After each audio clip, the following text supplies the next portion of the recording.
시간이 되었습니다. 다 같이 사도신경으로 신앙 고백하며 오늘 2022년 7월 28일 목요일 새벽 기도에 함께 시작하겠습니다. 나는 전능하신 아버지 하나님 천지의 창조주를 믿습니다.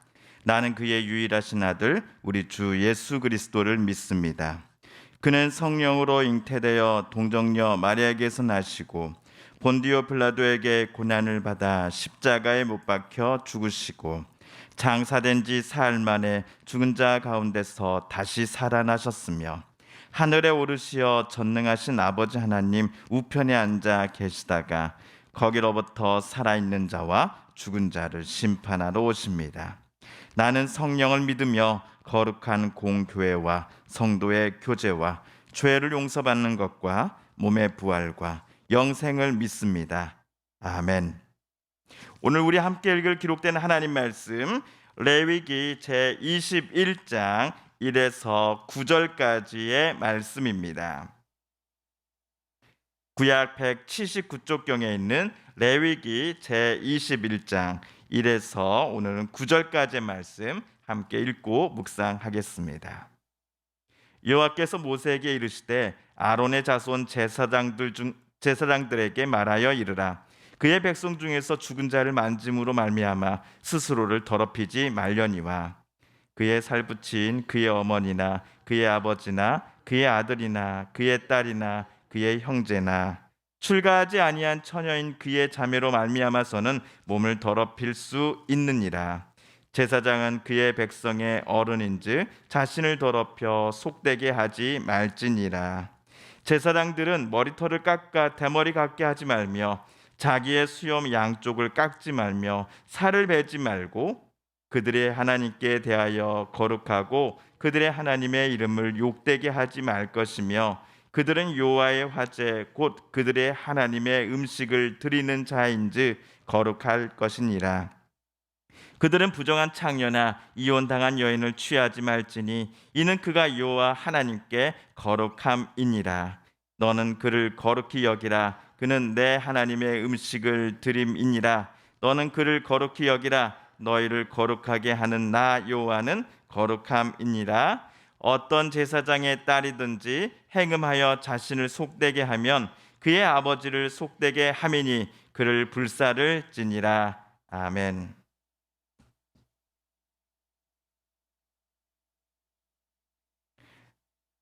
어제와 그제 우리는 이틀에 걸쳐서 레위기 20장을 함께 읽었습니다.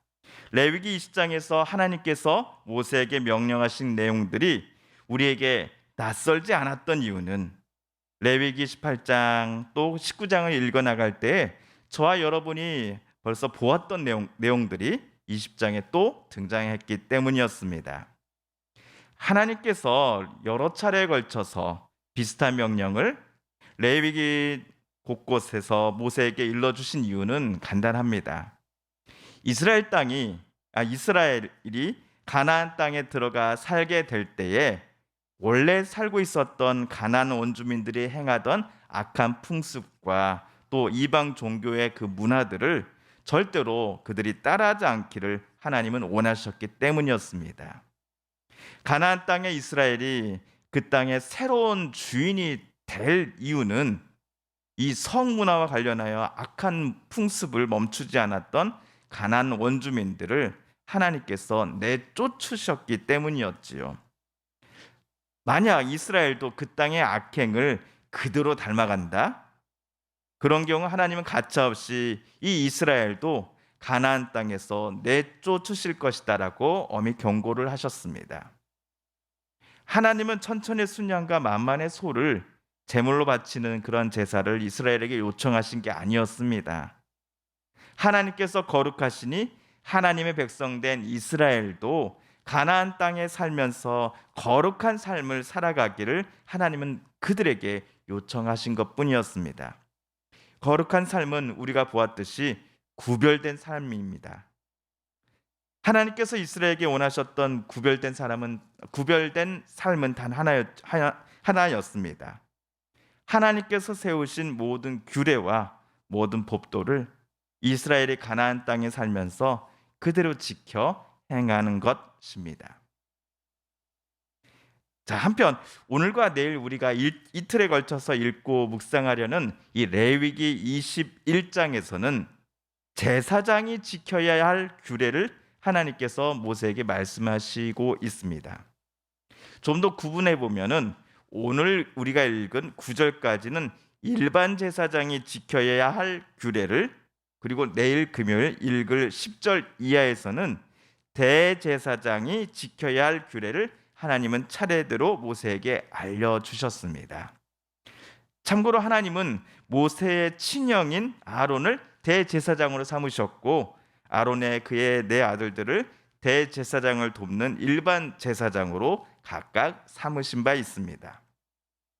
자, 그렇다면 대제사장을 돕는 역할을 담당할 이 일반 제사장에게 하나님께서 지시하신 규례들을 우리 차례대로 살펴보겠습니다.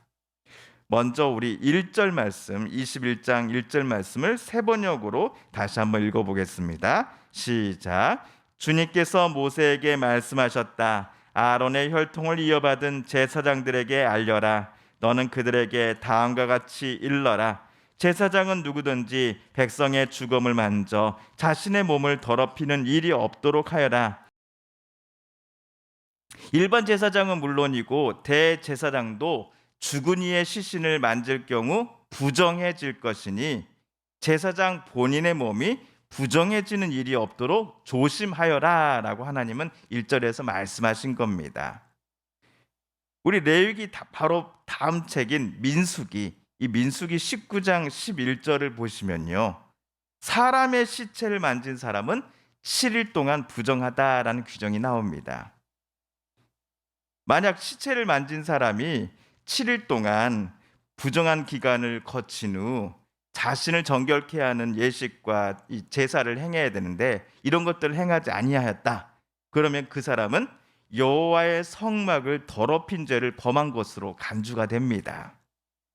부정함이 아직 해결받지 못한 그 사람을 만진 또 다른 이도 부정해지기 때문이죠. 그래서 레위기 21장 4절에 기록된 하나님의 말씀이 더더욱 제사장의 이 마음판에 강하게 새겨졌을 것입니다.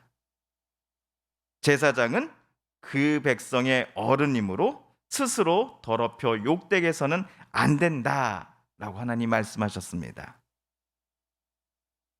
자, 혹시라도 모세 당시 제사와 예식에서 제사장 아론을 보조하던 이 아론의 아들들 중 한 명이 누군가의 시신을 만짐으로 인해 7일간 부정한 상태로 지내야 했다면 이 사람은 이 7일간은 절대로 성소 안으로 들어올 수 없었겠지요.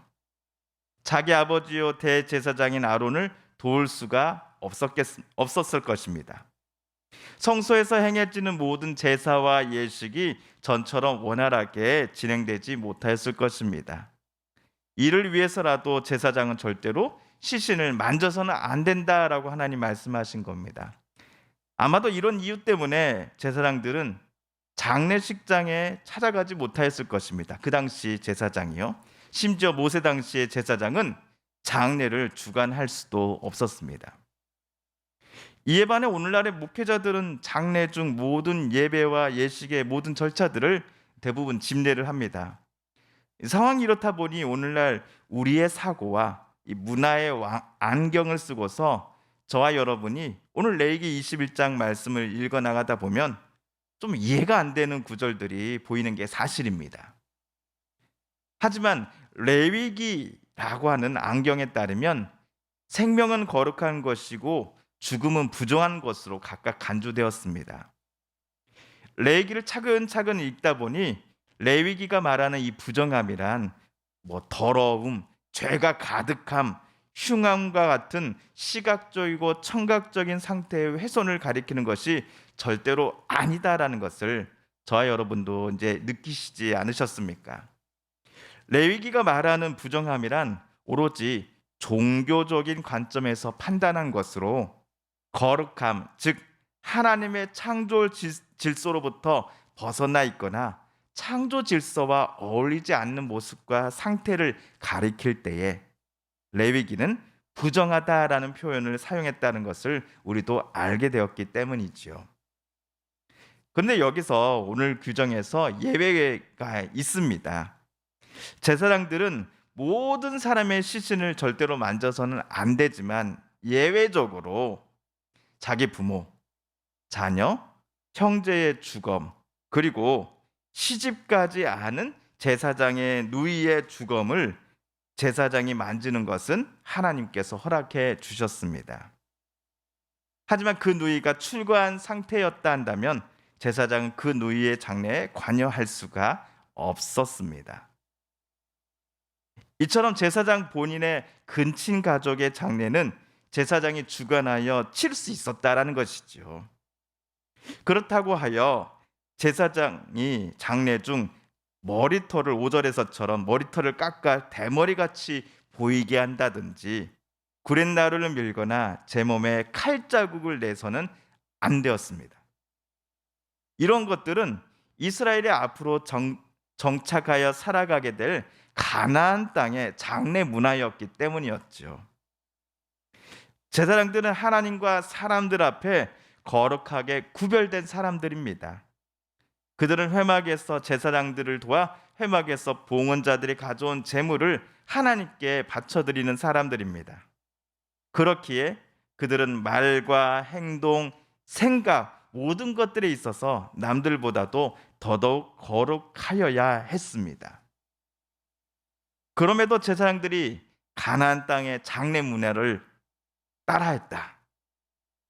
이는 이스라엘 사람들에게 안 좋은 영향을 끼칠 가능성이 매우 높을 것입니다. 제사를 치르는 중인 제사장들의 방금과 같은 모습은 하나님의 이름을 욕되게 하는 것이다라고 하나님은 경고하셨습니다. 자, 그런데 일반 제사장들이 그들의 행동과 말, 생각을 조심해야 하고 특별히 거룩함을 지켜나가야 한다라는 이 하나님의 명령은 비단 장례 때만으로 끝난 게 아니었습니다. 하나님은 추가로 두 가지 사례를 더 말씀하십니다. 첫 번째, 제사장들이 결혼할 때도 마찬가지로 하나님의 그 명령은 지켜져야 합니다. 자, 7절에 나온 하나님의 명령에 따르면 제사장은 창녀 그리고 성적으로 문란함 때문에 집에서 쫓겨나간 여자와 결혼해서는 안 된다라고 쓰여져 있습니다. 제사장은 결혼의 모든 과정에서도 거룩함을 지켜나가야 한다는 사실을 하나님과 이스라엘 백성들에게 보여줘야 했습니다. 그리고 두 번째 마지막 추가 사항은 제사장의 딸 아이가 거룩함을 잘 지켜나가며 살아가도록 가르치고 또한 도와줄 책임이 딸의 아버지인 제사장에게 있다라는 사실입니다. 9절에 따르면요, 만일 제사장의 딸이 결혼도 하기 전에 음란한 성관계들을 수차례 하여 자기 몸을 또 자기의 정신을 더럽혔다 한다면 이는 제사장인 자기 아버지를 더럽히는 것과 마찬가지다라고 하나님 말씀하십니다. 앞서서 레위기 20장 14절에서 자기 장모와 성관계를 가진 자를 어떻게 해야 되느냐 한다면 그를 불로 태워 죽여야 한다라고 하나님께서 말씀하신 장면이 나옵니다. 마찬가지로 여기 레위기 21장 9절에서도 제사장의 딸들 중 음란한 여인은 반드시 불에 태워 죽여야 한다라는 무서운 경고를 하나님은 말씀하고 계십니다. 물론 9절에서는 제사장의 딸만 언급되어 있습니다만 제사장의 아들도 똑같은 짓을 행했을 경우 그 아들도 같은 형벌을 받아야 했을 것입니다. 모세 당시 제사장들이 이스라엘 백성 공동체에게 끼치는 영향력이 매우 컸기에 우리가 거울을 보며 옷깃을 이렇게 다듬지 않습니까? 마찬가지로 제사장도 자신의 말과 행동, 생각 하나하나를 하나님의 말씀이라고 하는 거울에 비추어서 거룩함을 늘 유지하고 애써야 했습니다. 제사장의 거룩함이 비단 제사장 한 개인의 모습으로만 끝나지 않고 제사장의 가정과 이웃들에게도 선한 영향력을 끼칠 것을 하나님은 제사장에게 요청하셨습니다. 자, 그렇다면 내일은 대제사장, 아론과 같은 대제사장에게 하나님께서 요청하시는 규례에 관한 말씀들을 읽고 묵상하는 시간을 갖도록 하겠습니다. 주님께서 가르쳐 주신 기도를 드리며 오늘 새벽 기도의 말씀 묵상을 마칩니다. 하늘에 계신 우리 아버지, 아버지의 이름을 거룩하게 하시며 아버지의 나라가 오게 하시며 아버지의 뜻이 하늘에서와 같이 땅에서도 이루어지게 하소서.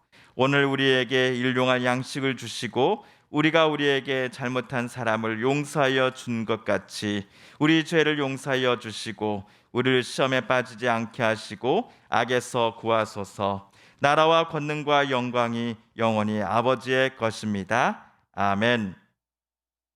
사랑하는 성도 여러분, 성삼위 하나님께서 오늘 내기 말씀을 읽고 묵상하는 우리의 마음을 열어주시고 또 말씀 속에 새겨진 하나님의 음성 또 뜻을 깨닫게 해 주셨으니 우리가 오늘 깨닫고 또 우리에게 하나님께서 말씀을 통하여 우리에게 또 음성을 들려주신 바대로 살아가게 해달라고 이 시간 하나님 앞에 기도드리길 원합니다. 우리 성도님들과 가족들 중에 하나님의 고쳐주심과 일으켜 세워주심, 치료하여 주심을 놓고 간절히 기도하는 분들이 계십니다. 하나님 고쳐주소서, 하나님 치료하여 주소서. 우리도 같은 마음 같은 뜻으로 함께 기도드리기를 원합니다. 최근 또 급증하고 있는 코로나19, 이 코로나19로 고통받고 힘들었던 많은 분들이 어서 속히 회복되게 하여 주소서. 경제적으로 무너졌던 많은 분들이 미래에 대한 소망을 다시 품게 하여 주소서. 우크라이나의 전쟁뿐만 아니라 세계 곳곳에 많은 수많은 전쟁과 싸움과 미움과 살인이 멈추게 하여 주소서. 평화를 허락하여 주소서. 마지막으로 우리가 가지고 나온 간절한 기도 제목 하나님께 아뢰며 하나님의 은혜 보좌 앞으로 우리 더 가까이 나아가겠습니다.